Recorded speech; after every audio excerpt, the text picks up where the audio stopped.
Último día de la feria. Ay, sí, la verdad que hermosa experiencia. Hermosísima. Mi hija hermosísima. me decía, ¿otra vez vas a la Feria del Libro? Obvio. Nunca me vio tanto ir a la Feria del Libro. Bueno. Sí, muy la verdad hermoso, que sí. muy lindo. Hermoso. Compartir en familia, volcar el concepto de lo cultural, de la lectura, Sí, de los sí, talleres, la verdad totalmente. es hermoso. Muy lindo, la verdad. La verdad que lindo. muy lindo, está lleno de gente, por suerte, la verdad que la gente se engancha. Muchísimo. ¿No es cierto? Vos sabés, Caro, que hablando un poco de la Feria del Libro, el doctor escribió un libro. Ah, sí, algo sabía. Algo sabía. ¿Querés contarnos un poquito, Adri? Bueno.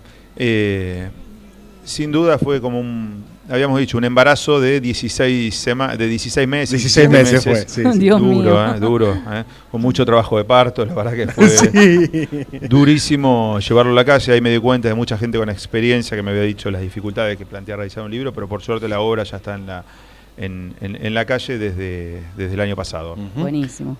Es una obra extensa. La hipertensión pulmonar, para aquellos que no están familiarizados, es una enfermedad grave, evolutiva, progresiva, que se caracteriza por el aumento en la presión pulmonar.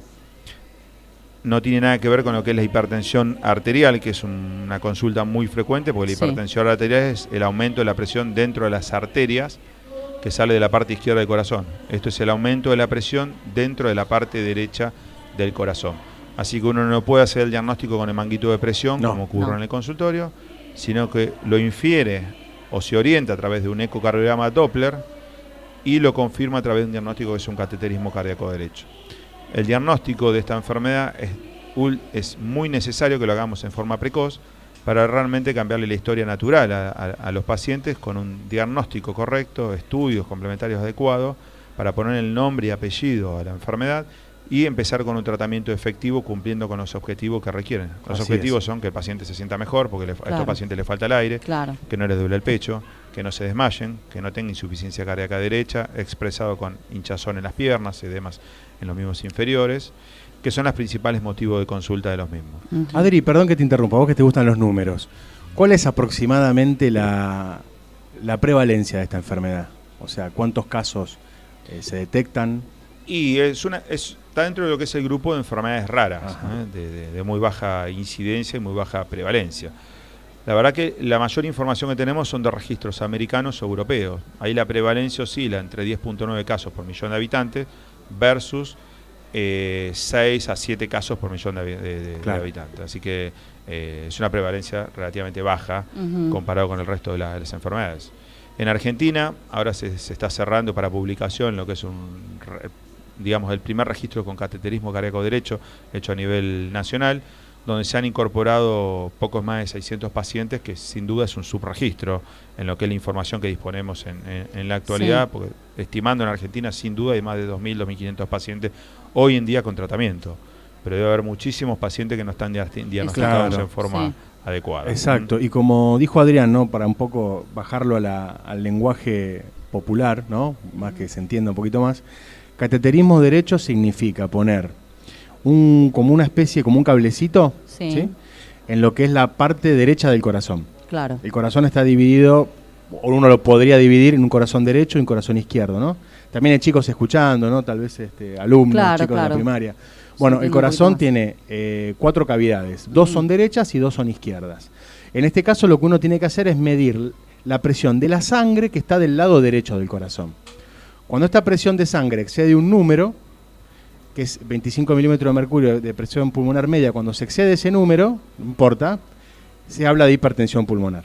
Y lo que habla Adrián es que es una enfermedad que si no se diagnostica, o sea, si no se pone ese cablecito precozmente, con una sospecha previa, ¿no?, de que la persona lo pueda llegar a tener, es evolutiva y después casi el tratamiento, salvo contadas excepciones, el tratamiento no llega a mejorar demasiado el pronóstico cuando ya está muy avanzada. Claro. Entonces, la idea es eso, es sospecharla. Creo que la clave en todo esto es sospecharla. Es el diagnóstico, claro. Primero es pensarla. Claro. Es pensarla, porque si no la pensás... Es verdad, como no médico la vas, general decís, ¿no? Claro, cuando no viene un paciente... No la vas a buscar. La sospeche, claro. Y de ahí viene la parte de la búsqueda, ¿no? El diagnóstico del que hablaba Adrián. Observemos que... Sí, te dejo seguir. Observemos que en todos los registros es coincidente la información desde que el paciente comienza con síntomas hasta que se establece el diagnóstico de certeza. Hay una demora que va entre 2 a 3 años. Claro.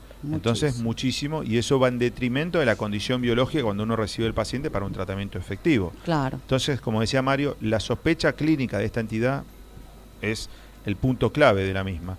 Pero ¿qué pasa? Al ser una enfermedad rara, no la tenemos frente a nuestro algoritmo de pensamiento cuando se nos cruza un paciente con esta condición. Exactamente. Retomando el tema del libro, bueno, en base a la necesidad de plasmar algo bibliográfico en la región, les diría, no solo en la Argentina, porque el único libro escrito en español lo escribió Miguel Ángel Gómez Sánchez, con quien tuve el placer y el gusto de conocer, que fue el coordinador de hipertensión pulmonar durante muchísimos años en un hospital en Madrid, que es el 12 de octubre, que era el centro de referencia nacional sobre la patología, que creo que fue en el año 2007-2008. Así que con mucho apoyo de él desarrollamos este libro, donde participaron 69 autores. Impresionante. ¿Qué quiero remarcar con esto? Que acá nos abloqueamos todos en conjunto para trabajar y llevar a esta obra para que pueda estar disponible, pero no solo para el especialista, no fue orientado solo para el especialista, sino para el estudiante de medicina, para el médico generalista, para aquellos médicos que tocan la patología de costado, me refiero a que no están estrictamente involucrados en el tratamiento, pero como muchos neumonólogos, cardiólogos, médicos clínicos, incluso pediatras, hematólogos, infectólogos, reumatólogos que tienen asociación con la enfermedad, debido a que deben sospecharla de muchos de sus pacientes, y muchas veces esto no ocurre. Así que esto fue una obra titánica, donde nos han ayudado un grupo de editores de lujo, a quien tengo los mejores recuerdos, porque han trabajado titánicamente, un trabajo faraónico, y la verdad que salió una obra muy linda. Simplemente destacar que ahí hay gente de un renombre internacional. Uno puede decir en la Argentina Guillermo Bormann, Sergio Perrone, Jorge Cáneva, el doctor Massey, neumonólogo, el doctor Nietzsche, digamos, por nombrar simplemente algunos, 5 de los 69 autores, que son todos de muchísima experiencia a nivel nacional. Son gente de referencia para lo que es el manejo de la patología. Pero tuvimos la suerte y la colaboración de gente de España, gente de Colombia, gente de Italia, de Brasil. Es decir, hemos tenido una colaboración y ha sido un trabajo internacional que por suerte lo pudimos plasmar en papel, 400 hojas, quedó muy lindo, con una hermosa calidad, luego de 12 correcciones, así que imagínense lo que fue. Recuerdo haberme reunido en la casa del doctor Guido Damianich. Guidito, te mandamos un beso enorme. Guidito. Un beso enorme, que todavía creo no le pagamos las empanadas que compró. No le pagamos. Estuvimos trabajando 12 horas en la casa de Guido, la mujer nos echó al final, pero bueno, la verdad que fue un día clave para las correcciones del trabajo. Buenísimo. Me acuerdo, vos sabés, Caro, me acuerdo como si fuera hoy, fue una recorrida de sala acá con el doctor. Me dice, maestro, ¿qué le digo? ¿Qué pasa? Vamos a escribir un libro. Muy bien. Vamos a escribir un libro de hipertensión pulmonar. Claro, vos participaste también. Claro, haz el índice, me dice. Bueno, dividímelo así, y arrancamos. Así fue, arrancamos con el índice. Buenísimo. Aproveché la experiencia de Mario. Mario se ha encargado varios consensos en la Sociedad Argentina de Cardiología y tiene mucha capacidad de organización, que no la tengo yo. Entonces fue una herramienta, un pilar bárbaro en lo que es el desarrollo del mismo. Lo incorporamos al doctor Guido Damianich y al doctor Nacho Dávalo. Son 2 expertos que trabajan en el área de PROSAC, en el área de desarrollo de escrituras en lo que es la Sociedad Argentina de Cardiología y publicaciones de texto. Así que son nuestros referentes.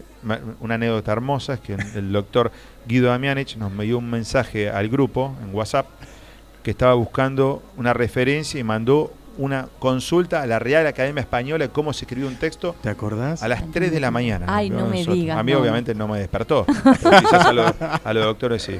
Y contamos con el apoyo de la doctora Lore Coronel, que empujaba de todos lados y nos corría. ¿No? El rigor femenino fue es necesario. Suficiente para llegar en tiempo y forma, sino todavía lo estamos escribiendo el día de hoy.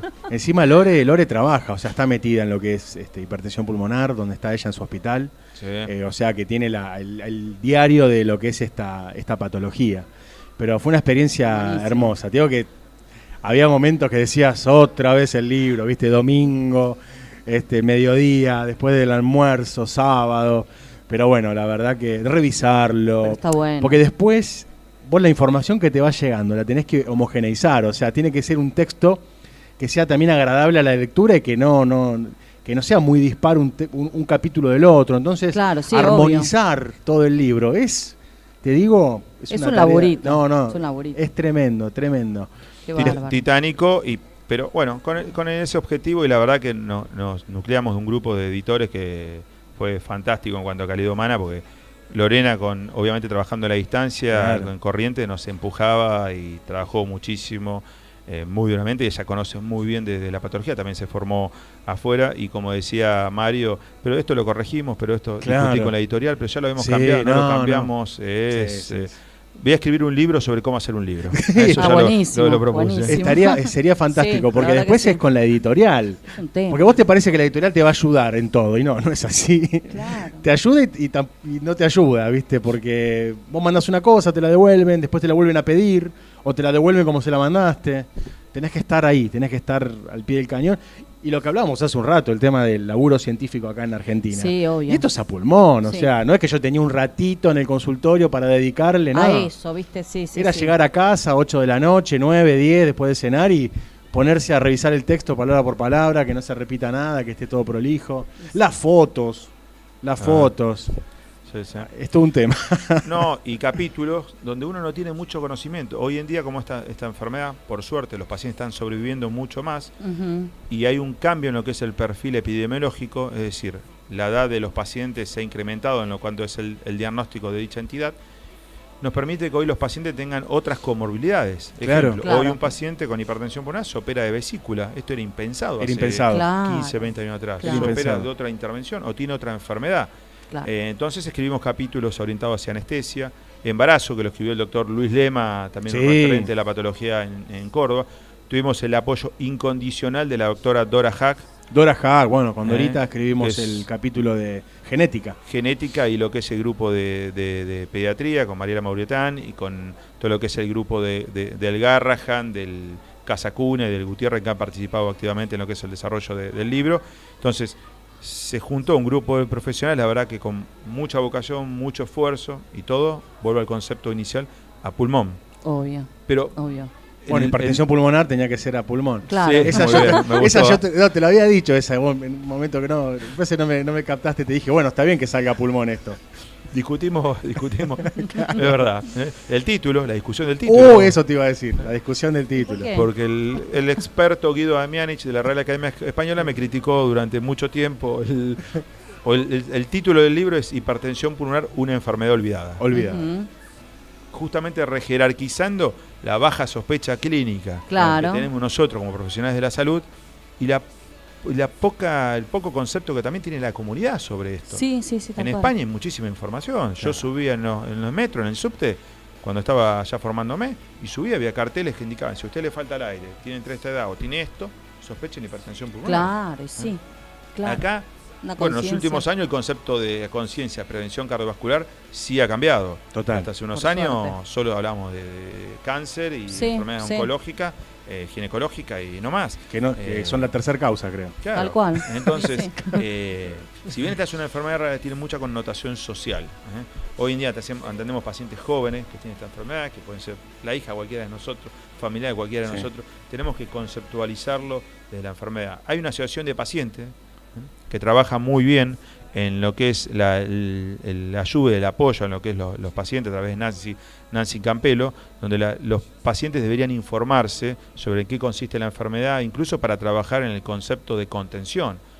Muchas veces vienen los pacientes solos, muchas veces los pacientes no tienen información sobre lo que tienen que hacer, la importancia que requiere el diagnóstico y el tratamiento precoz, y te viene a ver una vez, haces el diagnóstico y no aparece nunca más hasta 6 meses después. Claro, totalmente, Adri. Claro. Yo me acuerdo, estábamos trabajando juntos, y un día me dijiste, Mario, vos sabés que vino un muchacho de 35 años que estaba llevando a la nena al colegio, y en la última semana se cansaba llevándola a la nena de la mano al colegio. Sí.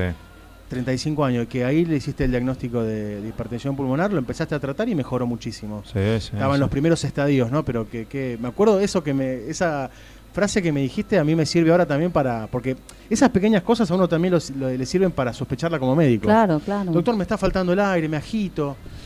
Qué sé yo, cuando una persona es joven, no es normal que pase eso. No, y muchos lo subestiman, ¿viste? Lo subestimas, pero por ahí una persona adulta sí tenés la disnea del anciano, cosas que pueden estar embarrando un poco la cancha, ¿no?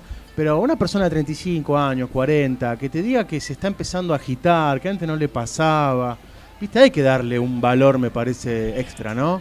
Y ahí actuar en consecuencia. Es como cuando uno hace la recorrida médica, le pregunta a los médicos más jóvenes, bueno, no, este diagnóstico no me parece por esto, doctor, perfecto. ¿Cuál es tu diagnóstico alternativo? Claro. No tengo. No, bueno, entonces descartámelo, digamos, descartame cuál es no mandemos los psicólogos a los pacientes, no mandemos a hacer análisis infectológico antes de pensar en patologías orgánicas concretas que pueden realmente estar asociadas con esta u otras entidades, ¿no? Totalmente. Y claro, te ha pasado a vos, viste que llegan y le falta el aire, le duele el pecho, mujeres jóvenes. Claro, sí, falta. Por eso yo les iba a preguntar, ¿por qué no cuentan un poco los síntomas a los que los médicos generales por ahí tenemos que estar atentos, los pacientes también, ¿no? Porque a mí por ahí vienen por las piernas, pero me cuentan, viste, que a veces el paciente tiene confianza y te empiezan a contar de otras cosas que le pasan, porque aparte creen que el médico tiene que saber de todo, claro, todo. Es Dios. Claro. Entonces, cuando te tienen confianza, empiezan a contarte.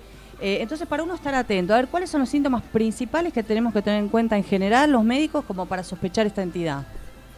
En un paciente donde no es el diagnóstico primordial. ¿Por qué? Porque si a mí me falta el aire, yo lo primero que tengo que pensar es o en insuficiencia cardíaca, que es insuficiencia del corazón, o en una enfermedad pulmonar obstructiva crónica, que son mucho más prevalentes que la hipertensión pulmonar.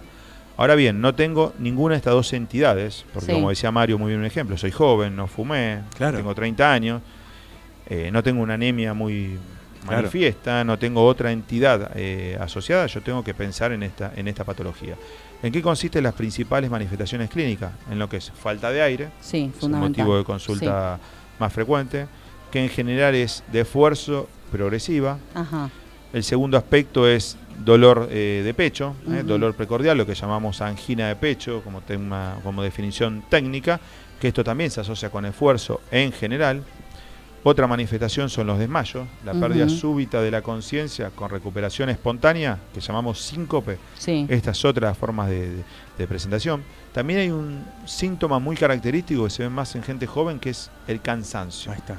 La astenia, que llamamos como nombre técnico, la debilidad extrema. Y esto no pasa porque dormí mal a la noche o porque tengo una infección gripal, síndrome gripal que está acompañando el cuadro, sino porque lo manifiesto progresivamente. La verdad que camino 50 metros y estoy realmente débil. Y esta es una manifestación que lo encontramos muy frecuente en gente joven, incluso a veces mayor que lo que es la falta de aire, disnea.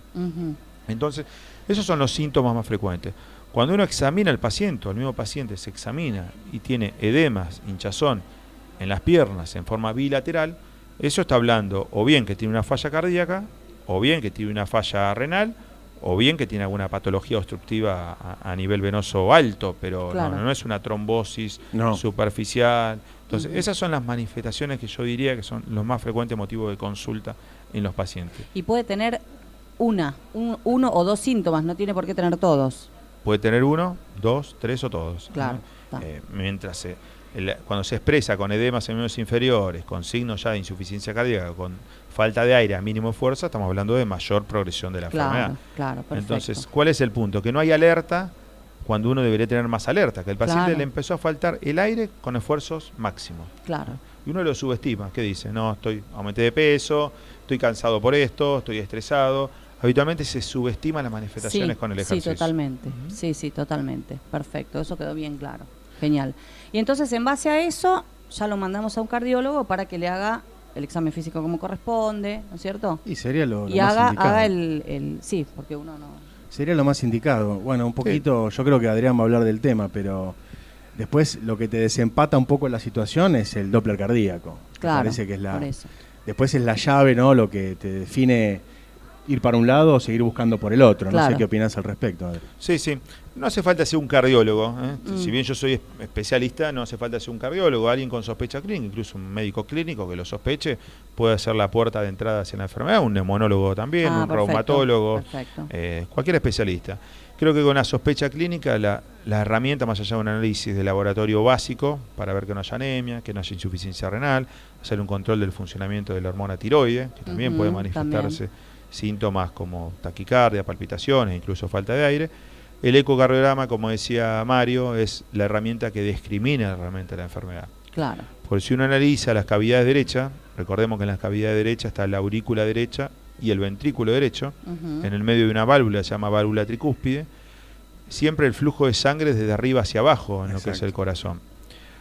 Y si uno tiene algún pequeño reflujo, que muchas veces en los informes de ecodoppler vienen los pacientes asustados a la consulta diciendo, doctor, tengo una insuficiencia tricuspidia, un reflujo tricuspidio leve, que eso es hasta fisiológico, lo tiene el 80% de la población, pero uno a través de ese reflujo puede estimar por ecocardiografía cuál es el valor de presión pulmonar que tiene. Si el valor de presión pulmonar está elevado por ecocardiografía, bueno, uno sí ahí debe referir al paciente hacia un centro especializado de referencia a lo que es el manejo de la enfermedad. Claro. Y lo cual ahí sí requiere una serie de algoritmos de estudio, de diagnóstico para terminar de cuantificarlo. Claro. Ya sea porque tiene aumento de la presión pulmonar, estimado por la ecografía, o porque también las cavidades derechas están dilatadas. Claro. Es muchas veces un dato importante.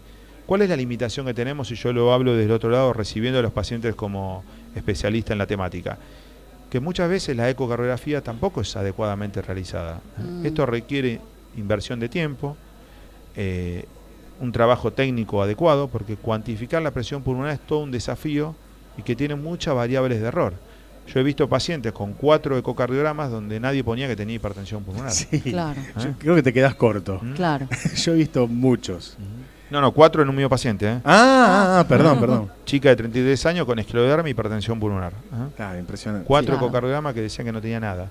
Claro, claro. Sí, la variabilidad interoperador puede ser, es importante, pero yo creo que también hay que esmerarse un poquito más, ¿no? Como ecografista, siempre buscar y fijarse este flujo, este chorrito de sangre que tenemos, que nos permite, a nivel de la cavidad derecha de la válvula tricúspide, que nos permite estimar la presión pulmonar.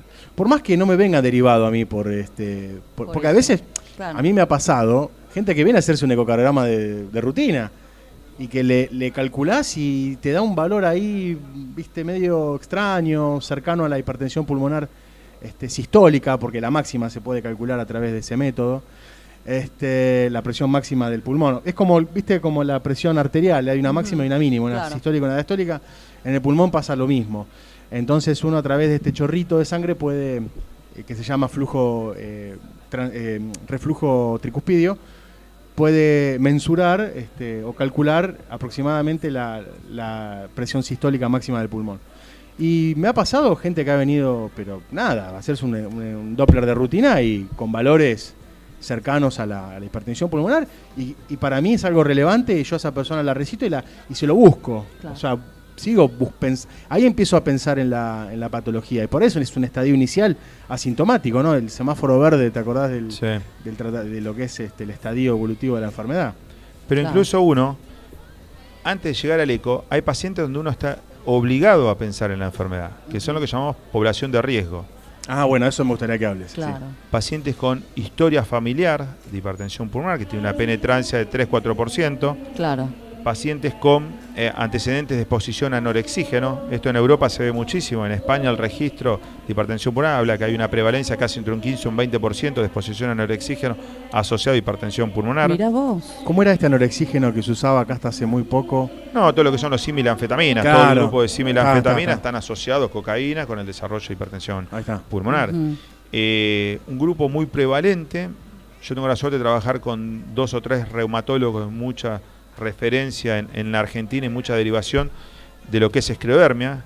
La esclerodermia es una entidad donde nosotros estamos obligados a descartar la presencia de hipertensión pulmonar. Claro. Lo mismo debería pasar con las enfermedades mixtas, lo mismo con la artritis reumatoidea, con el lupus. Teníamos que estar obligados a la pesquisa de la enfermedad y no quedarnos contentos con el paciente anda bien desde el punto de vista inflamatorio, llamémoslo. Otra entidad que se asocia es los pacientes que tienen cirrosis hepática. Es una asociación bastante frecuente, pacientes con anemias hemolíticas o esplenectomizados, y por supuesto aquellos que tienen alguna cardiopatía congénita. Muchas veces encuentro casos me llegan 15, 20 años después de haber sido operado y nunca más tuvieron un seguimiento, un control. Chicos que se operaban en la infancia y que llegan con un grado de hipertensión pulmonar gravísimo, donde realmente cambiar la historia natural muchas veces es dificultoso. Entonces nosotros como profesionales de la salud, pero mismo la población debería tener esta información de la necesidad de ir a pesquisar la presencia de esta entidad en esto que llamamos grupo de riesgos. Totalmente. ¿Querés hacerle otra pregunta al respecto, Caro? No, hasta ahora Está todo clarito. Está todo clarito. Bien claro, sí, sí, sí. Bueno. Vamos a un cortecito, Y yo aprovecharía si el doctor descansa un poquito. Dale, sí, y tomamos algo en el intervalo. Buenísimo.